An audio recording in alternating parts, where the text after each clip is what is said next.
History was made in Darien last Friday. Good morning, Staples.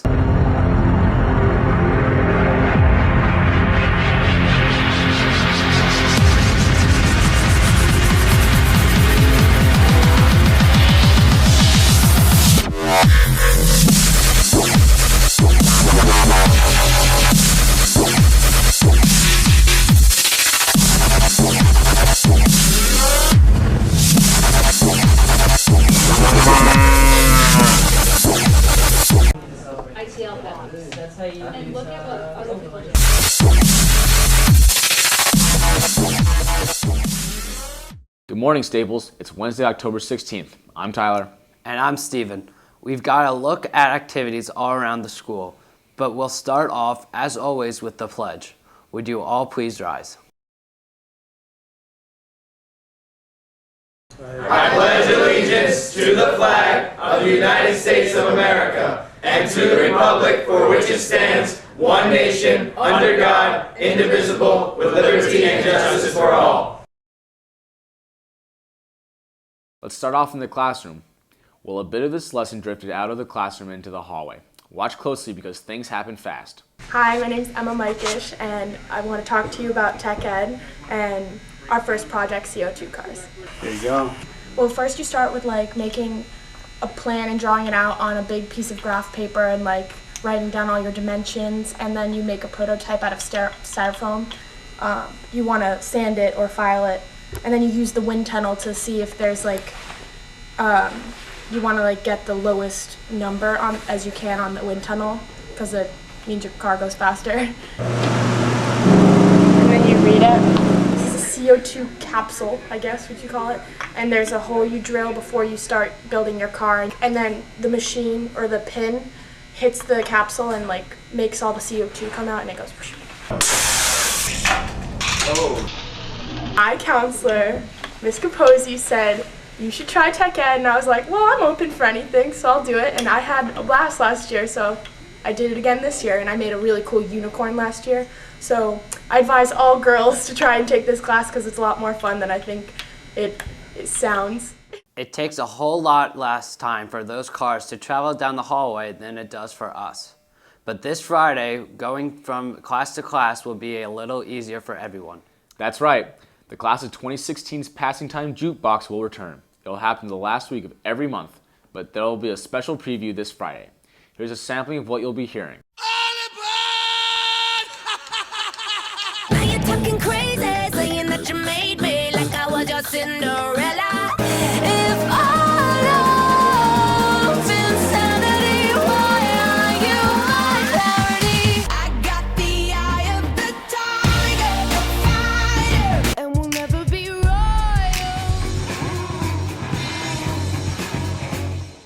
So, if you'd like to make a request, write down the song, the artist, and along with $2, give it to either Miss Pandolfi, Miss Addix, or Miss Morgan.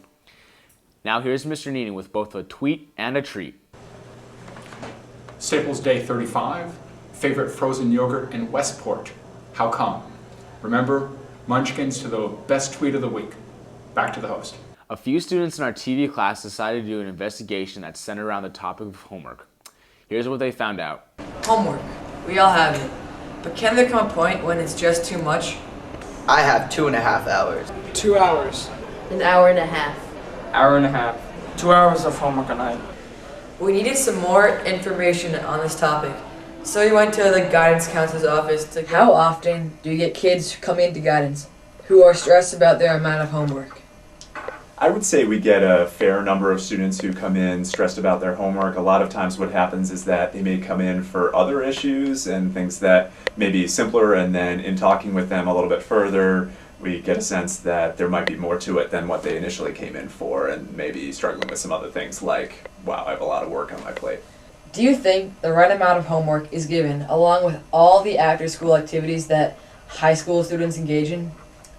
I think certainly Staples students do have to work a lot, and there is a lot of homework given, but it definitely varies at the different levels of classes that students take. So something that we do in guidance is really encourage students to be thoughtful about which level classes they take and make sure they're not taking too difficult courses for them, and that they're not taking too many difficult courses so that they can manage all the other activities that they do. We definitely promote having a balanced life where you're involved in things outside of school and you have enough time in your day to spend on academics. So that's a consideration and kind of being thoughtful about your courses. Special thanks to Mr. Plunket. Now let's throw it back to the host. Last week's Club Rush was just that, a rush. We sent a group of our reporters out to see how it was going.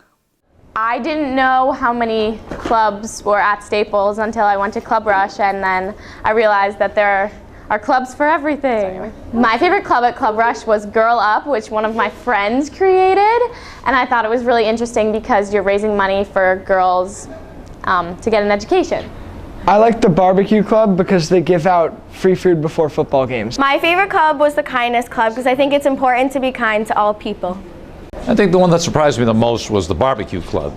It sounds like a strange club, but it's grown by leaps and bounds. I think one of the clubs that surprised me the most was the BBQ Club because I thought that was really cool, and the fact that it's free before every game is like really, really awesome because I know a bunch of kids don't want to wait in line and pay for the concession stands food. And yeah. I was impressed by the Young Democrats Club. I thought, I haven't heard of it before, and I thought it was very, had its stuff together. Best club at Club Rush this year was the BBQ Club.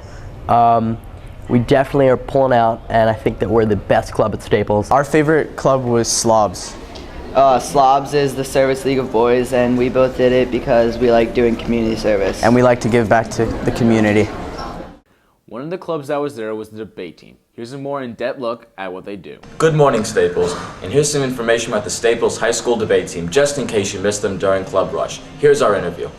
The debate team meets every Wednesday in room 2059. What time does it run until? It runs generally about till 3. We're going to have practice debates, though, that tend to run a little later. What usually happens in practice debates? Practice debates, we're just going to sort of go over CDA structure and sort of debate a resolution as it would be given to us. Oh, cool. What is the CDA? The CDA is the Connecticut Debate Association. It's, as the name would imply, the Debate Association of Connecticut. Basically, we go to different high schools and debate against students. Be sure to check out the debate team and all the other clubs Staples has to offer. Have a great morning, everyone, and now back to our hosts. Thanks. Now let's turn it over to Cooper with sports. Good morning, Staples. I'm Cooper Boardman, and here's your Wednesday sports report. Before we start out on how our teams are doing now, we'll take you back in time. As we film this, the Red Sox, Tigers, Cardinals, and Dodgers are trying to win their division championships and get to the World Series. Remember the excitement throughout town during the Little League World Series? Those kids will be in Staples soon, but many of their relatives are here now. Steve and I talked to a few of them. As most Westporters know, the Westport Little League baseball team made it all the way to the Little League World Series in Williamsport, Pennsylvania this year. Many Staples students travel to Williamsport to cheer on their hometown team, or some even have brothers on the team. Ian Offenberg is the brother of Ricky Offenberg, the Westport shortstop. Here's Steve to talk to Ian about his Williamsport experience. I'm here with Ian Offenberg, brother of Ricky, who was primarily the shortstop of the Little League team. And how do you think the team handled the pressure of being in the championship game, having everyone come to the game, having a full town supporting them on Facebook and everything? I think that the kids did a great job. They really just tried to minimize all the stress and just bring it back to the fact that they're playing a game that they love, playing baseball at the end of the day. So, I mean, they just enjoyed everything and had a great time with it. These kids have played with each other since they were 10, so, I mean, seeing them grow up together was awesome.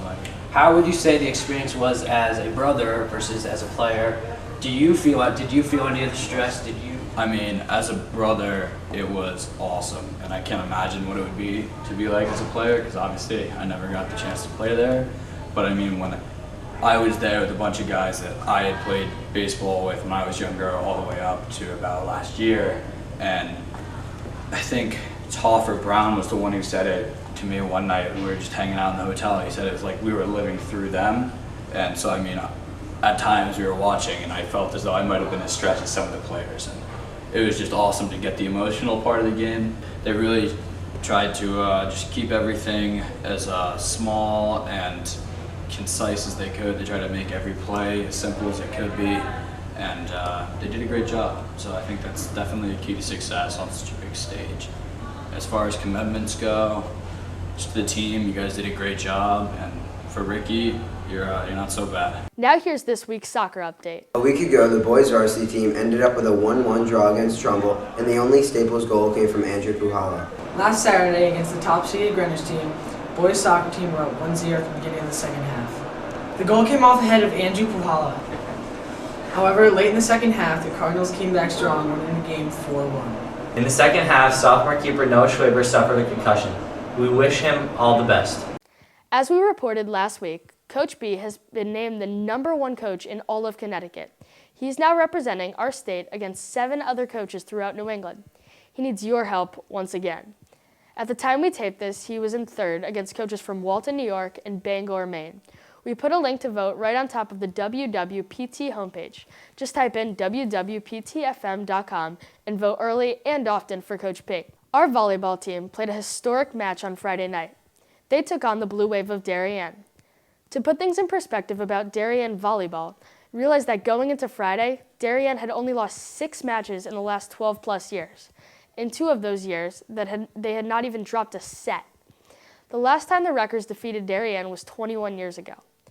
Staples came on strong, winning the first set 25-10. But Darien righted themselves and won the next 2 sets 25-23 and 25-18. With their backs against the walls, the Wreckers won a thrilling 4th set, 25-23, and clinched the victory with an exciting 15-12 final set win. The win followed victories last week against Central and Bassick. They are one of the few teams to ever be selected as a finalist for the Overtime Team of the Week 2 weeks in a row. We put a link on the WWPT homepage to vote for the volleyball team. Again, you can get there by typing wwptfm.com. We turn now to Friday's Pinkout game. The Wreckers were playing an emotional Fairfield Ludlowe team that had won 7 out of their last 8 games for the first time in their school's history. Beyond that, they had won their last game on one of the most incredible plays ever in high school football. It's gone viral on the web and was even shown on ESPN. But in case you haven't seen it, here it is. You've got to watch closely, but the ball bounces off the receiver's hands, ricochets off a teammate's face mask, back to the receiver, who races another 30-plus yards for a 66-yard touchdown.